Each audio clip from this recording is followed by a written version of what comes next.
Pozdrav za sve i dobrodošli na moj kanal i u moju vatrenu kuhinju. Danas pripremamo jedan deo zimnice. Danas ću da vam pokažem kako ja pripremam odličnu lovačku salatu koja po mom mišljenju meni bolje i od ajvare i od pinđure. Sastojaka bit će vam potrebno 1 litar kuvanog paradajza, ovdje imam 100 ml ulja, 100 ml jabukovog sirćeta, 100 g šećera i 100 g soli. Imam 1,5 kg paprike šilje, malo zelene, malo crvene.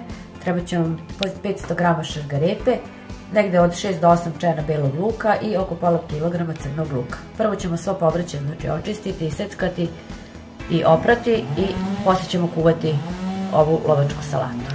Znači kuvani paradajz stavite u šerpu na laganu vatru i tu odmah ubacite sitno iseckani crni luk zajedno pomešan sa belim lukom.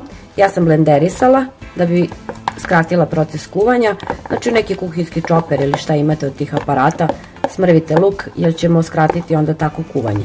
Ostavite da se ovaj luk zajedno sa paradajzom kuva otprilike nekih pola sata.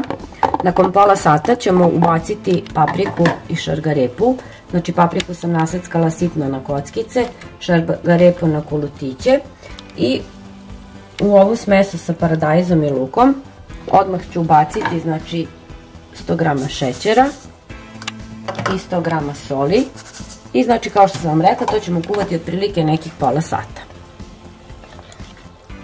Nakon nekih pola sata lagano ubacite papriku i ubacite šargarepu i uz povremeno mešanje kuvajte još otprilike nekih pola sata, pa ćemo onda da sipamo sirće i ulje i malo začina, neke da dodamo, ali ajde o tome ćemo posle kad budemo skuvali ovu papriku i šargarepu.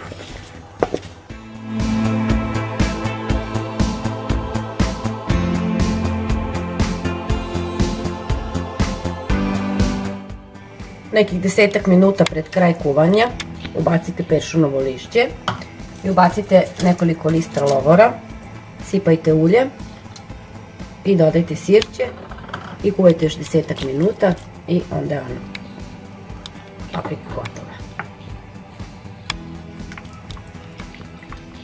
U skuvanu zimnicu sipajte jedan konzervans, lepo promešajte i ostavite nekih 10 minuta da se to sve lepo istopi i nemojte da se brinete ako vam je malo ređe, kad se bude ovo sve ohladilo ono će dobiti na gustini.